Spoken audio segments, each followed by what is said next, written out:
In Liguria, players assume the roles of merchants who transport valuable paints across the Ligurian Sea. Obtain the proper paints in order to fulfill the prestigious bishop's contracts, trade with others, conquer islands, and maintain diplomatic relations, with the goal of gaining the most prestige points. Liguria is for 3 to 4 players, ages 12 and up, and plays in 60 minutes. Players begin the game with 1 screen, 1 harbor, 1 buyer, 7 ministers, 1 ship, 2 start tiles, all in their chosen color, and 1 silver coin. It is important to place your boat above your harbor. You will be sailing to islands and harbors to pick up paint cubes. The unique setup of the play area places 2 randomly selected island tiles between players' harbors. Some islands have paint cubes of a color and prestige points, while others offer nothing and serve only to use up movement of your boat. The game board is double-sided. The backside shows a score track, which will be used at the end of the game. The front of the game board shows 4 tracks: player order, market street, variety tiles, and ship cards. The start player is determined randomly, and that player places his buyer on the number 4 place, the second player on 3, the third player on 2. Players 2 and 3 receive a silver coin. Player 4 places on space 1 and receives 2 silver coins. Once this is complete, the player on the 4th spot chooses a position on the market street.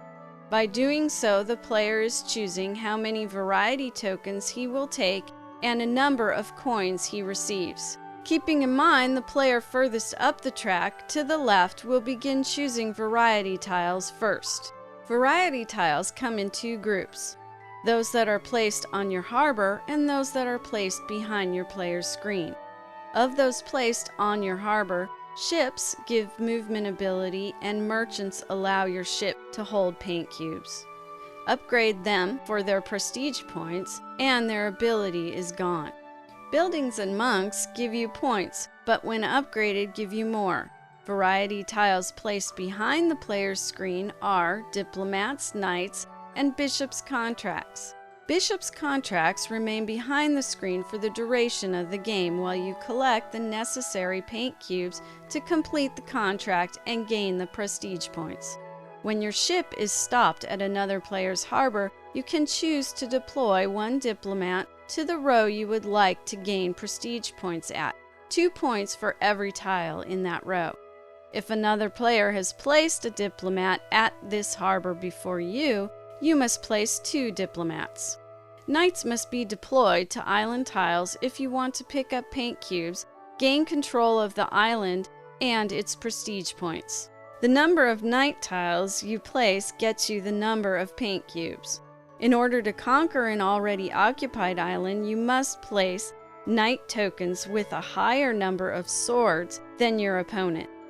The conquered player takes back his minister and turns over his knight tokens. When all players have drawn their variety tiles, each player takes 1 card from the ship cards array in order of the player order track. There are positive ship cards and negative ship cards. Positive ship cards give you points and paint cubes to set out on your harbor to entice players to do business at your harbor. Negative ship cards take away points, and some do not give you paint cubes. Both give you ship movement. The anchor icon allows a player to make a stop and then continue on his movement. This is a U-turn arrow. You may change the direction of your boat. The arrow is very important. Each arrow allows you to upgrade a variety tile in your harbor. The game ends after 8 rounds. A final movement round takes place, during which each player may move their ship a number of steps as shown by their ship tiles only.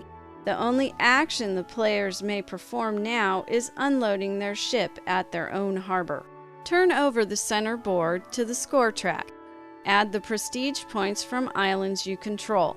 From your harbor board, add all numbers in purple only. Positive ship cards are totaled along with any number you may have in green from monks or overturned knights. Total the number of negative ship cards. Subtract this number from your positive ship points.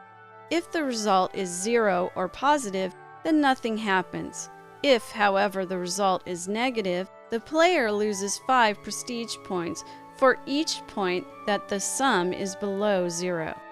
Add the total from the completed bishop's contracts. Any extra paint cubes that can form sets, one red, one blue, one yellow, gain 3 prestige points for each set. Diplomats at other players' harbors score 2 points for each tile in that row. The player with the most prestige points is the winner.